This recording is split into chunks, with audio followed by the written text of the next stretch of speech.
Greetings to you, fellow Amazonians. I am the Oracle, the voice of the voiceless. I bring to you revolutionary greetings. I have come today to talk to you, Amazonians, and the other people of the so-called United Cameroons. I would like to bring this contribution so that we can look together collectively and see where our reasonings are faltering and the directions that we should go. First, let me start by addressing the recent issue on one of the media platforms, STV in Cameroon, where we have a supposedly professor of international relations at Eric, Professor Nyamding Pascal, in his declaration about the English Cameroonians, Southern Cameroonians to be precise. My dear people, you and I have heard the declaration that comes from somebody who considers himself an intellectual. He has said what he has said. It is not the first time. But the points I get from what he has said so far is, number one, it is an unnecessary distraction to derail us from our focus and our attention and to begin to run around. This is a kind of hate speech that is pitting the Francophones against the Anglophones. But my dear people, it is the truth, and that all of us should accept that this truth is that this man is playing a game to try to divert the attention of our struggle and our course to be an infighting between the English Cameroonians and the French Cameroonians. From the very onset, they used the media platforms to define the present crisis as what they call an Anglophone problem. Hence, they have gone further in many occasions to prove that our present fight is a fight of language. It's not true. And it's shocking to hear people who are responsible to educate what they call the children of the Cameroons. Their education is questionable if they have the audacity to go to media platforms and speak to the world at large about their ignorance about the present situation. Professor Nyamding is very insignificant to the cause of our fight. And my humble advice here is that we should not pay him any attention. We shouldn't be distracted by his utterances. He has the right to continue to speak in a colonial language that he best understands. Of course, he was born in the colonial system, trained in the colonial schools, awarded what he terms professorial degree on a colonial basis, and is serving the colonialist. What do we expect much from him? You see, my people, you cannot beat water out of a rock.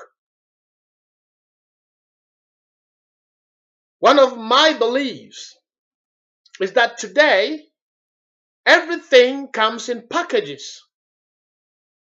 And that we feel, especially in Africa today, people feel that because they are doctors, they are professors, or they are whatsoever, they have the monopoly of understanding and they have the moral obligation to tell people what they believe and what they feel. It is part of the freedom of speech and expression. But it's a deep regret that, as I would say, the wheels of the Cameroons is on the hands of reckless drivers who are drunkenly leading the Cameroons into chaos. Professor Nyamdeng has his motives, and I believe one of those is seeking recognition from his master. Or, in other words, Professor Nyamdeng is simply telling the entire Cameroons and the world that the Anglophones truly have been marginalized. Whatever the case, I don't want to stay in that discussion. He's got his reasons to say whatever he wants to say. But it's a disgrace to have somebody like him representing La République du Cameroon as an intellectual. We all know that there are many République du Cameroon intellectuals, citizens of high integrity and morality, who understand the games people like Nyamdeng are playing on the platforms. The second thing I want to say is the media outlets in Cameroon have been so much restricted, tied to propagating the false stories, lies of the present regime of Cameroon in the face of its brutality. They use the media to try to justify their selfish and biased action towards the Anglophones. We've seen that on many instances. The third thing, they have a parliament who should be talking on behalf of the people, refuse to put in their agenda the talk of the Anglophone people of Cameroon. These are very clear evidences for you, English Cameroonians, to understand that the conspiracy and the game against you as a people is bigger than some of you think. There are many of you who are English people, many of you Anglophones, who until today, in the face of this crisis, are sitting on the fence. And some who even think, like the Ngole LVs, that Tanganjis, that there is no problem. There are people like the Mafani Musonges, the present Prime Minister of the Cameroons, Philomene Yang, who are sitting quiet, being killed in their insides, with the canker of the strays, that they know the truth, but they are sitting on a position where they are incapable of telling the truth to the people. We should understand them, my dear people, because not everybody has the ability and the moral uprightness to fight for injustice against others. These people have decided to dance with the devil and wine with it. And so that's their position. But the truth is, now they are caught in the traps of their own selfishness and greed. And they don't know actually where to belong. For they are neither Southern Cameroonians nor are they La République citizens. History, in fact, is going to judge all of them. Now, my dear people, I move on to the reason of this video today. This video, I make it because I want Cameroonians to see what type of leadership that exists in the Cameroons that has given birth to the problems that we have today that they call Anglophone problems. And it is simple. We have a problem of tyrants that have kidnapped the entire country, both the La République and the southern Cameroons. The governing members of the Cameroons they call United today, all of them are tyrants. And I will give you my reasons why. You may agree, you may not agree, but permit me give you the reasons I think that all of them, the president of La République du Cameroon and all his ministers are all tyrants. And they are the real terrorists of the people. And here are my reasons. Number one, you see, one of the signs of a tyrannic government is that they always exaggerate their mandate to govern, claiming a landslide election victory. In this process, they criticize every findings of stolen elections or rigging.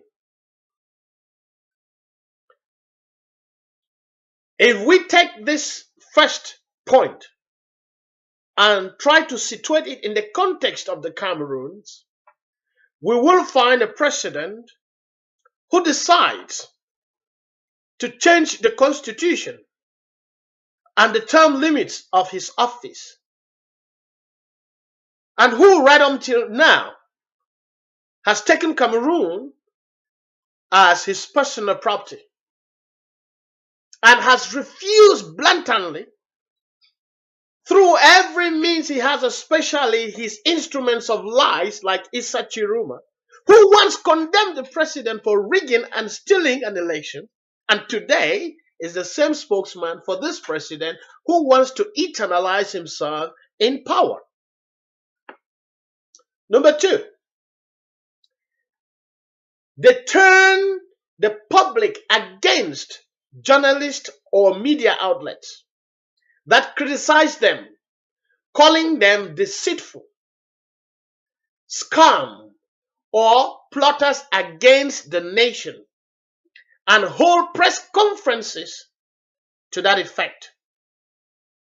We have seen Issa Chiruma on many occasions talk to Cameroonians, be it because of a report from Amnesty International, other NGOs, findings of journalists. He thinks that everybody is plotting a coup against what he calls the nation. He didn't say everybody is plotting a coup against they who are in government and who were corrupt. He uses the few of them who have taken the country hostage to classify as the nation. Mr. Issa Chiruma, governance is not a nation. Government is just a car.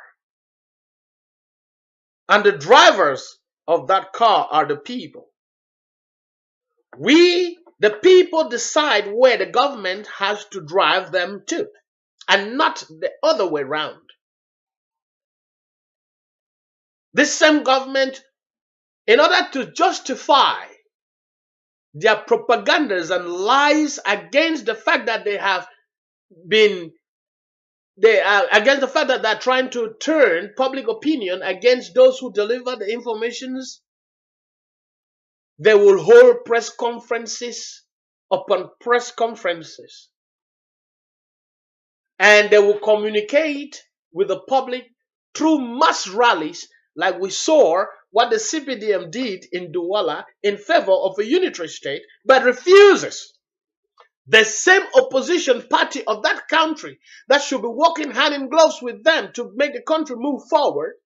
They refuse them the right to a public rally in support or in denunciation of what is happening in the English-speaking areas.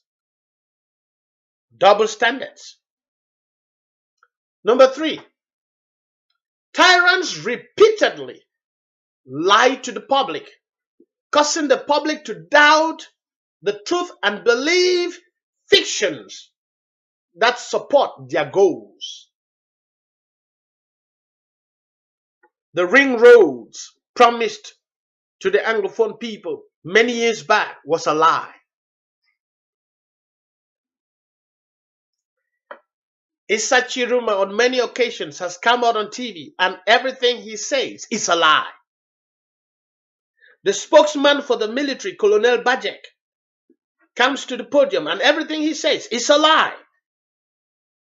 For if it's not a lie, why won't they permit that thorough investigations are carried out concerning the killings of the innocent people in the southwest and in the northwest provinces? And number 4, they blame economic stress on everything. My dear people, these are just some of the points. Take all these 4 points. There are still many more. But take these 4 points, put them together.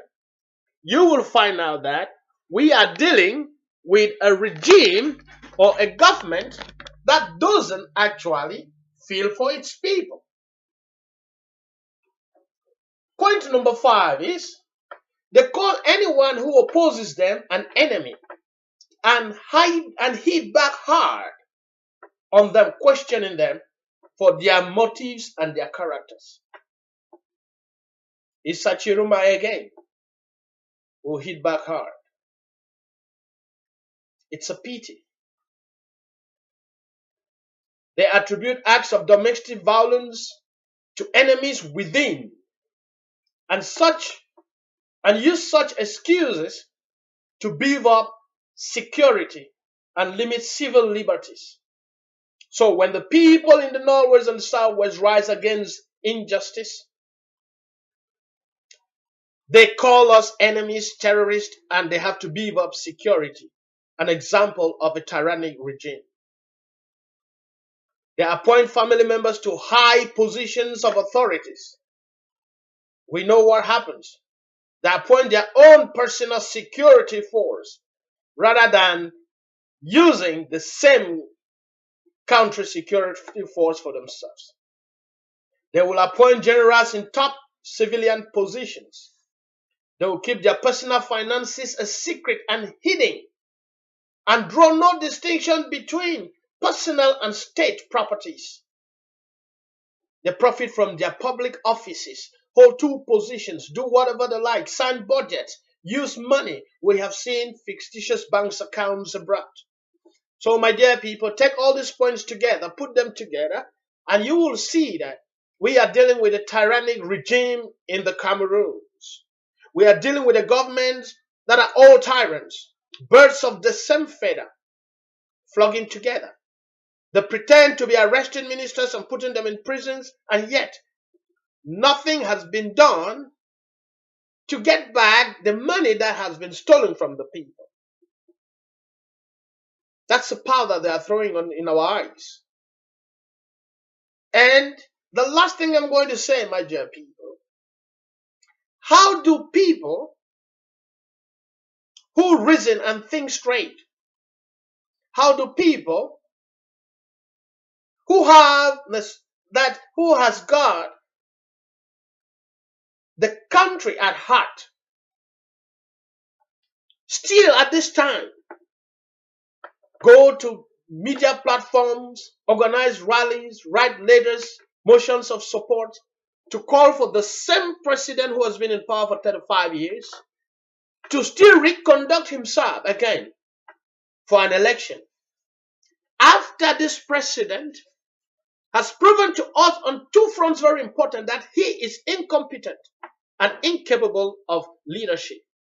Number 1, in his 35 years in power, he has arrested over 70% of the ministers he appointed and imprisoned them all for embezzlement. But what is interesting is, until this day, our president has never declared his own personal assets. We don't know his worth financially because he is using the public coffers at his discretion, and so he refuses to make public his personal assets. 70% in 35 years of power of all your ministers are engaged for embezzlement. It means your judgment failed to you in choosing the right people to lead the nation. The second point is, in the present crisis of the Anglophone people, he created what he calls the Bilingualism Committee and Multiculturalism Commission. This is an acceptance, a public acceptance to the people he governs, that he has not been ruling Cameroon as a bilingual nation. And so it is 35 years after in power that he realizes our bilingual nature and creates a commission to cater for bilingualism. Fake. Double standards. He has never realized for 35 years that Cameroon was a multicultural society, so he was ruling Cameroon as a Betty country. Everybody to him was Betty. He never knew there were Bassas. He never knew there were Fufubes. He never knew there were Hausas. He never knew there were Mankons. He never knew there were Bakosis. He never knew there were Mendanquins. He never knew there were Bamlikes. And 35 years after, he's telling us that this is when he has realized. And some stupid individuals and fools, greedy, hungry mongers,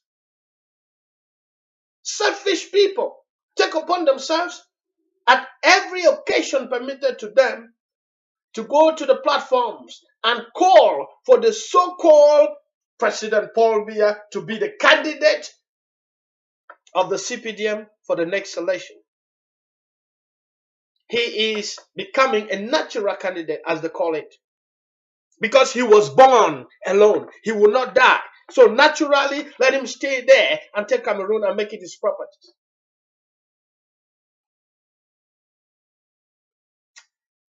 In conclusion, I want every one of you Cameroonians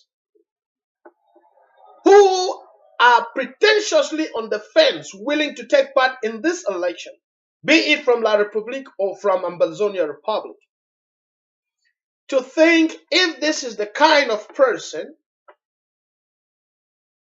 your judgment tells you is good for leadership. For over 2 years in a crisis that would have been solved very easily by a president who cares for his people, he has been killing English Cameroonians in their numbers, bury them in graves, mass graves, hiding the truth from the public, never speaking to the people. And he has his surrogates planted around who go around and say rubbish on media houses like the Chirumas, the Ngoles, the Amado Alis, the Laurent Essos, people who have taken Cameroon as their personal property. And today we have a so-called intellectual, a teacher of the university, who is supposedly to be teaching the young people of Cameroon, who comes to the forefront and says that English Cameroonians do not merit admissions into schools that train administrators. And we English Cameroonians who are still sitting on the fence, with such utterances and declarations, we think we can still sit on the fence. We are deceiving ourselves. Death has come to your doors, whether you are in the fight or not. And all you need to do is to rise up and defend yourself. How many of you know that the creation of the bilingualism and Multiculturalism Commission is a scam. This is a tool that plays favorably to the same marginalization we are crying about. And so many of you who think that solutions can come from the creation of Commission of Bilingualism and Multiculturalism, you are living in a dreamland. Because see what happens. They say we are not intelligent. They say we are separatists. They say we are terrorists. And they create a commission. What does it say? That in that commission, at the long run, many children from La République du Cameroon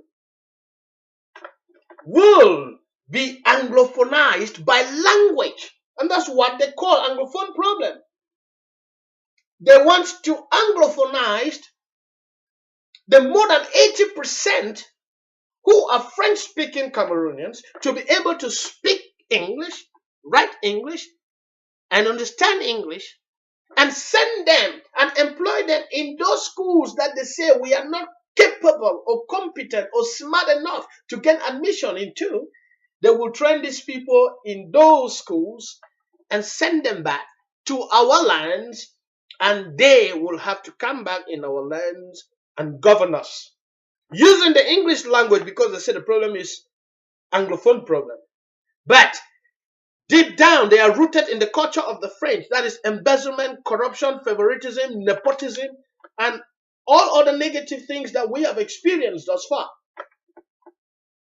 So if you sit and think and dream that that commission is a true commission, I'm here to tell you the commission has come to give a push, and a quick push, to their hidden agenda of absorption,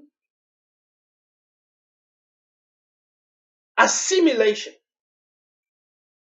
At the long run, imagine, my dear people, if at this time most of the governors, most of those who are commanding us are colonial forces, doing it in their language, and we say we have a problem in our schools and in our justice department, and they want to change the minds of their children to be able to speak English and understand English and come back to our courts and come back to our schools, what is going to change? Nothing changes. The only thing that is going to make change now, it's you, those English Cameroonians who have been called fools for standing on the line and looking at the government as if this government is seriously considering you as brothers and sisters. To rise up, to join your sisters and your brothers of the same culture and origin, to give life to your existence, to put an end to the killings of your children, to put an end to the destruction of your culture. Those of you who are still sitting on the fence, this is the time. Listen, if you have brains and to think and think smartly, Commission of Bilingualism is a scam. Decentralization is a scam. The utterances that have been making on TV should tell you that those people speak on behalf of their God, the God, Paul Biya of La République du Cameroon. You must stand with your children, with your grandparents who are living in bushes and putting their lives in front of the cannons because they want a better future that you parents today didn't fight for. Your children are in this fight because you refuse to fight. And if today you will sit silent in the face of your children being massacred, your villages being burnt, crops being destroyed, people run into exile, then you are equally a partner in that crime. And you will be held responsible. It is enough. The time is now And the generation of now are speaking loud and clear. They are making you parents to understand that you cannot afford to pass over cowardice onto them. They are ready to take their destiny into their hands. And if that means you parents, we will have to clear you aside to get to our real destiny so that our children do not suffer the same fate that we suffered, then so be it. My dear people, think again. For every member of the Anglophone society who refuses at this critical time to speak the truth and think that their lives are so important than the lives of those who are being killed in the bushes in their sleeps, chased away, the children in Santa, those in Kwakwa, everywhere. If you think that your life is much more important than theirs, you're making a mistake. Because history will not only judge you, but either here on earth or hereafter, you will pay the price. So I will leave you with a last piece of advice to you, my Anglophone brothers and sisters. When we follow this struggle, we see a lot of people who talk about, oh, God help us, oh, God help us. Of course, we do agree there is God. And He is a willing God to help you people, provided you know what you want and you are working hard towards getting what you want. Because gone are those days, manners will come from heaven to feed the lazy. Churches today in our country, churches are a major problem in us finding solutions to our problems. Because they preach miracle solutions. They don't tell you that you need to work hard to get to where you want to go. But we understand that hard work is the only way we will get there. So I am not advocating that you should stop praying. But what I'm saying is before you pray, you have to do something to make God to understand that this is what you want. You have to work hard towards what you want while praying. And God is going to bless that prayer and your hard work to become the real fruits of your labor. So enough of just praying over the issue and doing nothing. There are many things we can do to help in this fight. Your contributions, be they financially, physically, morally, spiritually, it counts. This has been the voice of the voiceless, the oracle, signing off and telling you the fight continues.